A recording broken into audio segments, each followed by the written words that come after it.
Hello everyone, कैसे हैं आप सब लोग। होपफुली स्वस्थ होंगे, तंदुरुस्त होंगे, मस्त होंगे। तो यहाँ पे आप है जो टैग से समझ गए होंगे, मैं बात करने वाली हूँ विदाउट वेजाइना के क्या प्रेगनेंसी है जो कंसीव करना पॉसिबल है। तो यदि आपके माइंड में आता है यस कि आईवीएफ के थ्रू है जो प्रेगनेंसी कंसीव की जा सकती है या सरोगेट मदर के थ्रू की जा सकती है, तो ये क्या है, एक नॉर्मल चीज़ है और ये हो सकती है। बट एक ऐसा इकलौता केस हुआ था अभी से 15-20 साल पहले, इंडिया में नहीं अफ्रीका कंट्री में एक इस तरीके का केस हुआ था कि जो गर्ल थी उसके लिए क्या था, यहाँ पर वेजाइनल एजेनेसिस, मतलब जो वेजाइनल ओपनिंग होती है नॉर्मल फीमेल रिप्रोडक्टिव सिस्टम के लिए, वो क्लोज थी, जिसके कारण ना उसके कभी कोई पीरियड्स आए हैं।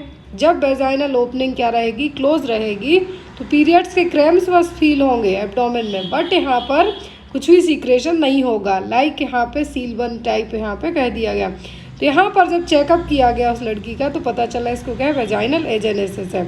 अब यहाँ पर दूसरा उसका, क्योंकि उसको यहाँ पे आप चाहें तो ब्रिटिश है जो नर्सिंग, उसमें आपकी इसकी एक रिसर्च पब्लिश की गई थी, क्योंकि एक लौता केस था इस तरीके का उस टाइम पर, जिसके ऊपर काफ़ी स्टडी भी की गई थी।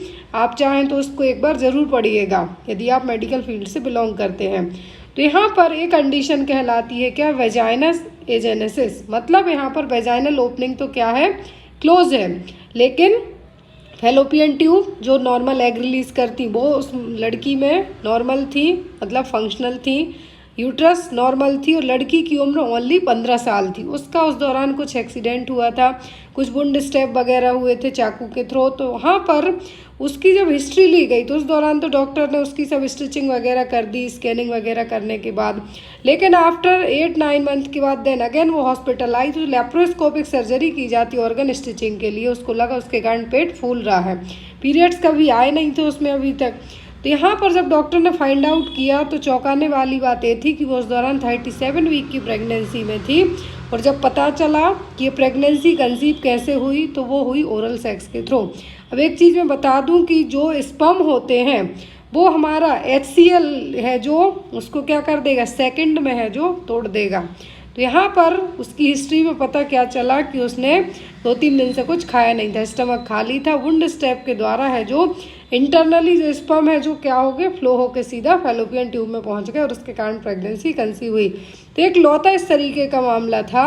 और यहाँ पर जो यदि आपकी ओवरीज और यहाँ पे आपका फैलोपियन ट्यूब और यूट्रस नॉर्मल कंडीशन में है बट वेजाइनल ओपनिंग नहीं है तो प्रेगनेंसी कंसीव हो सकती है, बट ओनली इस रेयर केस में हुई थी जिसको रेयर प्रेगनेंसी कहा जाता है।